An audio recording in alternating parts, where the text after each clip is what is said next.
This is a true definition of someone always has it worse. Lord, if I ever complain, if I was ungrateful, please forgive me and get me back on track, man.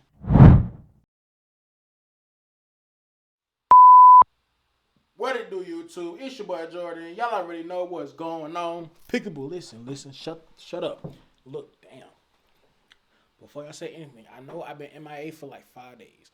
Took time off, got my mental right. I posted a couple skits here and there, you feel me? Just like, comment, subscribe, you feel me? Let's go.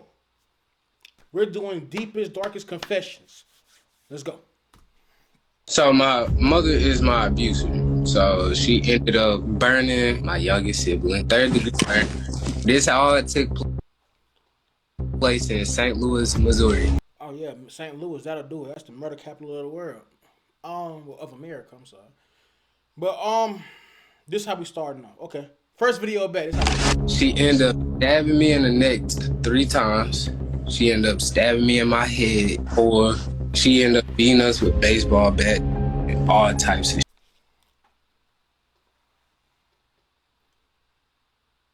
Like, I don't want to defend the mom, but what did y'all do? Like, did y'all like break the? Y'all had to do like some drastic things, because those are drastic measures of discipline to have, unless you was just Satan spawn. You feel me, gang?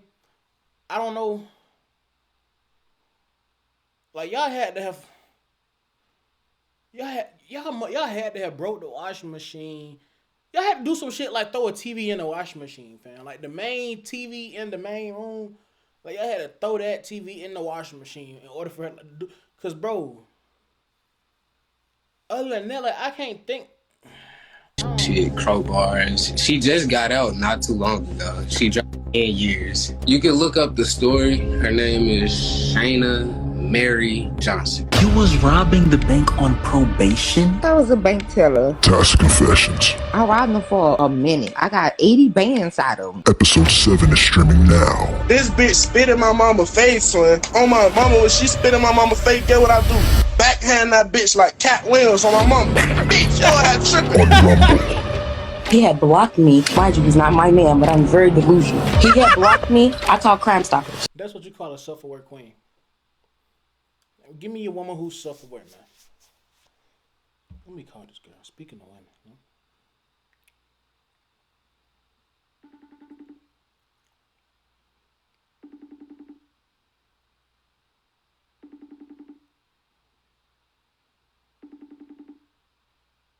Yeah, she getting fucked right now. All right, let's go. And I told Crime Stoppers where he at. I told Crime Stoppers where he live at. And I told Crime Stoppers the other case he on the run for. It's either me or jail. And he picked jail. Click the link in our bio and watch it today. Toxic Confessions. She ended up beating all of us. She ended up starving us. She made us sleep on steps. She had me locked inside of a room to where she had this metal piece, wire, with a bell on it. So it connected from my door to the bathroom door. I couldn't get out, so anytime that door got moved, she would hear it. She also had a recorder inside of the ceiling and like inside the light and shit. She locked me in the basement before. All I could sleep on was 2 wooden doors. The doors was sitting on top of 2, like 8 milk crates. How did she get caught? How was she able to like finally go to prison for all that she was doing there? The reason she got caught up is because the day it all ended up going down, she ended up getting mad. My little brother, I was already locked on the steps, so she came and got him off the top of the steps. You could hear her stomping and shit, walking heavy and shit. She also came to the door, opened it. She grabbed my little brother with a back scratcher, a wooden back scratcher. She started grabbing him, beating him and everything, closed the door, locked us in on the steps, and she took him to the bathroom. In the bathroom, we hear nothing but him screaming, getting hit with, and we heard some water. We didn't hear no faucet or anything. All we heard was water. In our head, we trying to figure out what's going on. She ended up taking some water and throwing it on him. We think that she boiled the water and threw it on him. But we wasn't there, so she said it was from out of the faucet, and she said the hot water tank was all the way up. This is a true definition of someone always has it worse. Got 30-degree burns. He would Lord, if I ever complain, if I was ungrateful, please forgive me and get me back on track, man. have died within 10 days if she didn't take him to the hospital. She took him to the hospital on the 5th day off the simple strength. His arms was like this. Lay stuff around his arms. So he couldn't move it. He could not move his arms. He kept getting sick and she couldn't move and shit. So she finally was like, damn, I really messed up. She took him to the hospital. When I tell you we were still locked on those steps, whenever she came back, she stepped off to the side, and I'm talking about hella people flooded in. Hella people, CPS, this was back in 2013. She's probably watching right now, and she just got out on June 2nd after 10 years, and my birthday is about to come up, and her birthday is the day before mine, and she thinks that everything is... I asked her why she did everything she did. She blamed it on my father. She doesn't want to own up to it. I ain't gonna lie. So my dad was left-handed. And my mom, she had, no man, I ain't gonna, no. Doesn't want to tell us nothing. And I'm the only kid out of all. You had a kid in jail. You had a kid in prison. So I don't even know if he want to deal with you. I don't know him. All of her other kids doesn't want to deal with her. I'm the only kid that tried to deal with her. She playing on my phone now, talking about it's a prank. I got messages now today, and I'll send them to you so you can see them. Well, King, first and foremost, thank you so much for actually coming up and shedding light on these situations. Because I mean, I've heard a lot of stories, but I've never heard something like this. Right? It's not a toxic confession. It's just a story about how I got raped by my sister's boyfriend.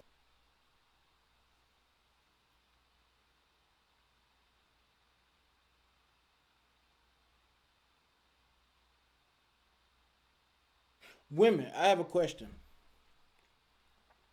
Why do y'all be like so cool and calm sharing stuff like that? Like, I have had 1, 2, 3,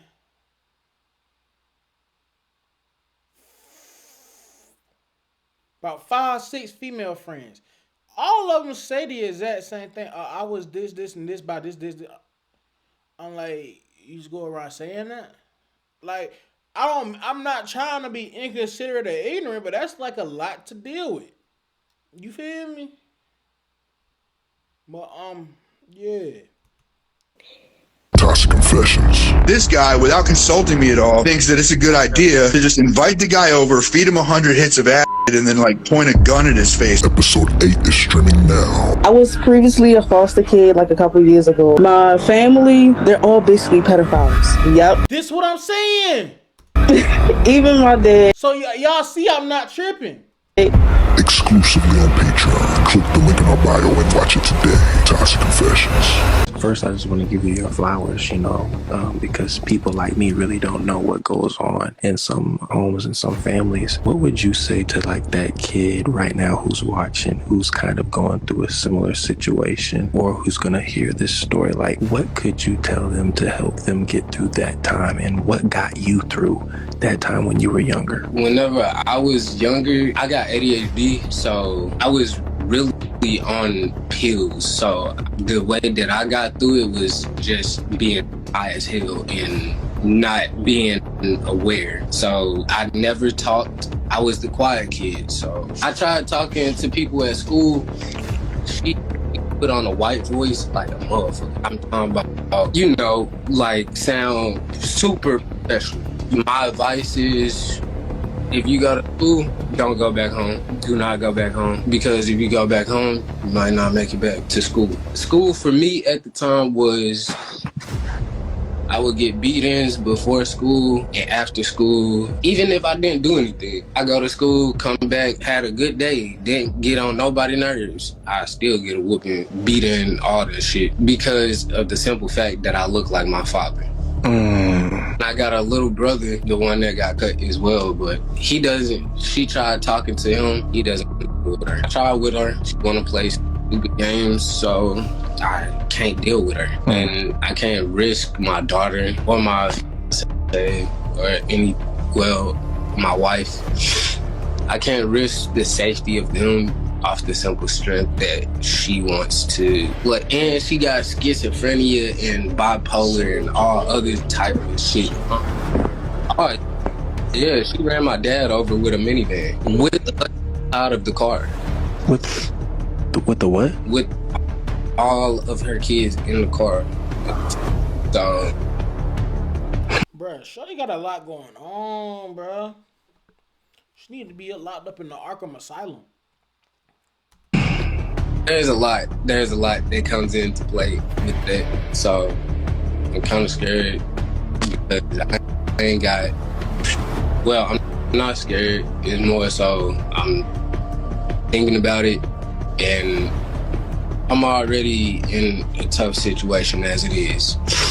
And I'm not scared of anything. I'm not tripping off no simple fact. I could have said something sooner. It's been 10 years and I'm just now saying something. At the time, I didn't really know what was going on when I was 12 years old. Now that I'm 22, going on 23, I really don't have time for her games, and I'm starting to see why other people don't deal with her. And everybody in my family talking about, oh, we didn't know that this was going on. You not. She did. She went from bringing us around every day to not bringing us around at all, to not calling y'all at all, and then it's just a lot. And I could call my brothers right now, and they'll tell you that if those people didn't come, if she didn't take him, we would have been dead too. We would have. She said that she want to thank me for. She want to thank me for wanting to be in contact with her. That was earlier today. I don't want to be in contact with you anymore. And if you're listening, keep your distance. Stay away. Stay far away. And I don't got time for your shenanigans. Gang, salute to you, and for, just coming up here and telling your story, standing on your truth. And yeah, I urge you to protect yourself, protect your family, protect your peace, and continue to heal, but most importantly, pour life and wisdom into people who are going through the similar situations for you that did not have that person to guide them through that experience. So, yeah, that's all I'll say. Thank you. Of course. Much love. But you heard the whimpering in the nigga voice, like, but he need to get that off his chest, man. Love King. Niggas don't talk, bro. Forever. One sentence, Chris, I just fucked your bitch and she in the chat. Toxic Confessions. You know little rat tail combs? They got the little middle part. Yeah, that ended up in his bag. Episode 9 is streaming now. I used the strap on my bestie and I put it in her butt. I did not mean to though. I did not. What's going on? Exclusively on Patreon. I grabbed the knife on his eye. He grabbed the whole knife and everything. This nigga sliced his whole finger off on God. Oh God. Click the link in our bio and watch it today. And you laughing like the shit funny. Bitch, it's not. Toxic Confessions. It's a fat ass. Alright, y'all. That's gonna do it for this one, man. Dude, this, bro, I ain't gonna lie, like that whimper and dude voice, it kind of broke me, cause it's like you heard how he said, "Thank you," like he need to get that shit off his chest, but he almost cried, again, but I hope that nigga straight, bro. Like no cap, I hope he cool, cause I feel sorry for that nigga, bro. But yeah, man, like, comment, subscribe. Dudes Talk More is Men's Mental Health Awareness Month. Deuces. From a young nigga to a grown man, ball in my hands, I control it. Fuck all them other guys, he ain't one of mine. Get in my way, I run them over.